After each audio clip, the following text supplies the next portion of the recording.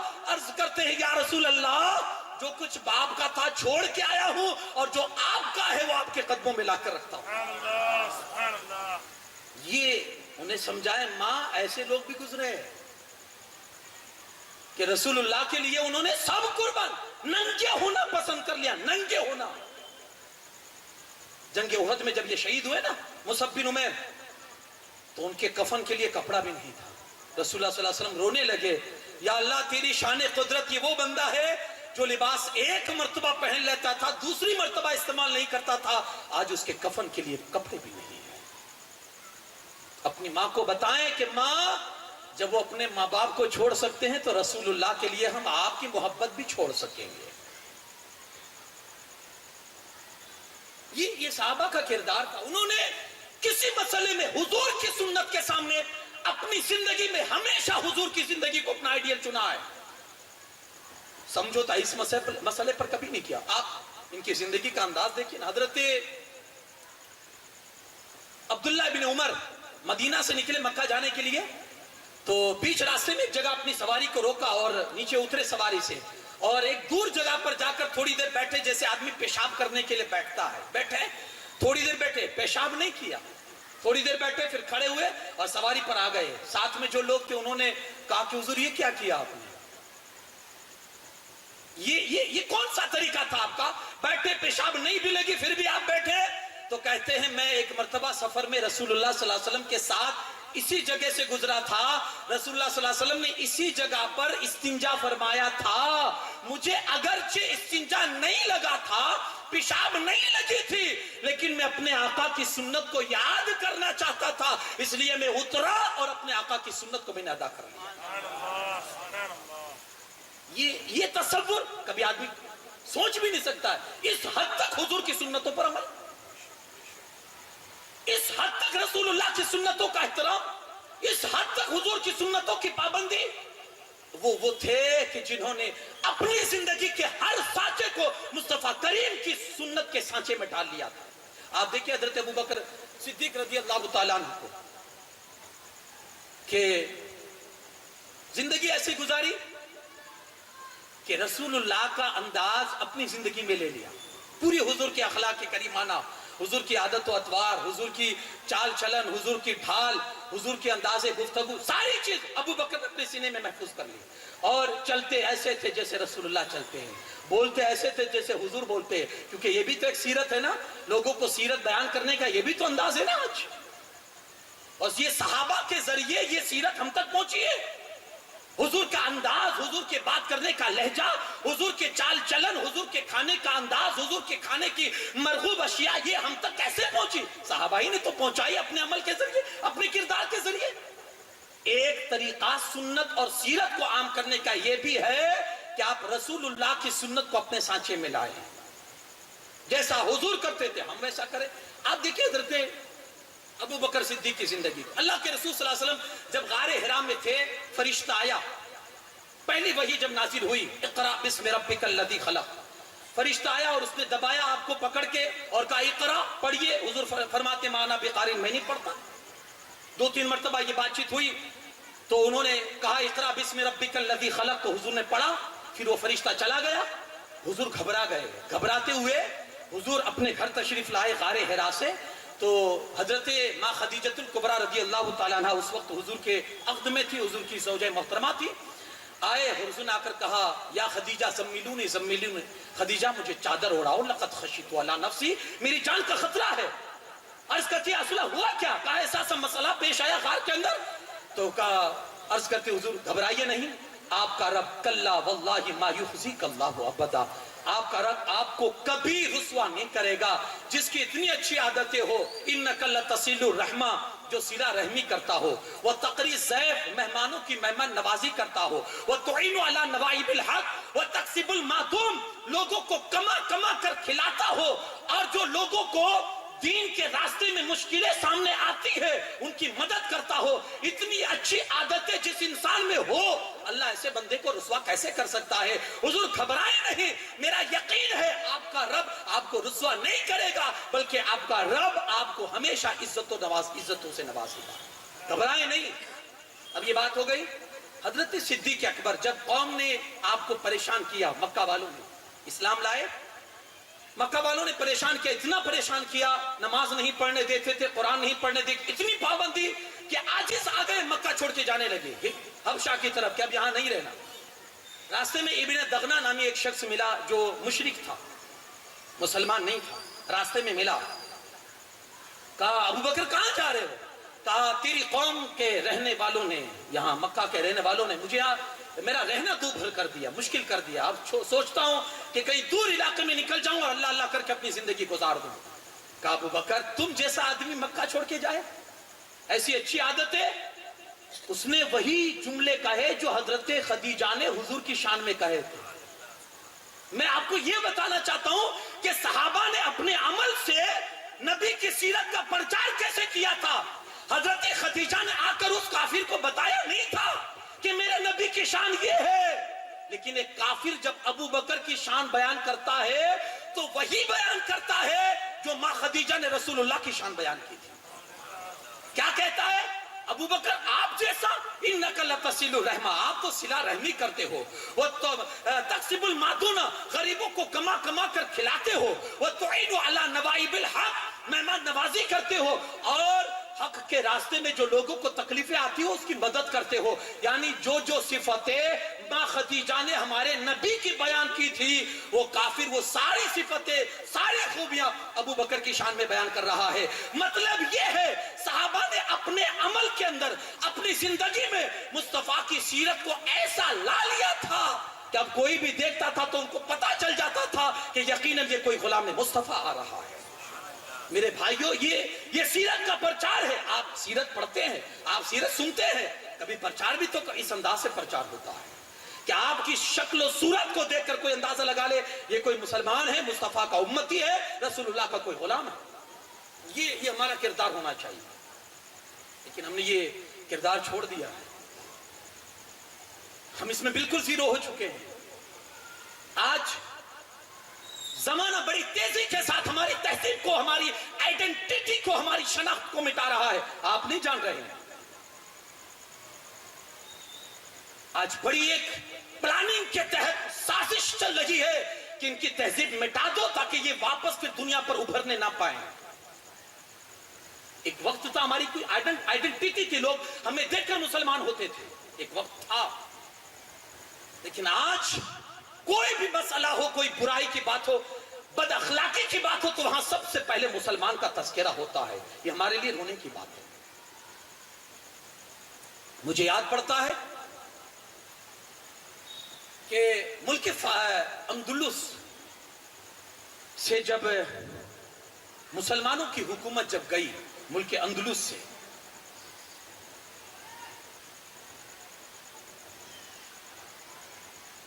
تو وہاں کے لوگوں نے اس حد تک مسلمانوں پر ظلم کیا, ڈھونڈ ڈھونڈ کر انہیں مارا اور شہر سے نکالا, ڈھونڈ ڈھونڈ کر.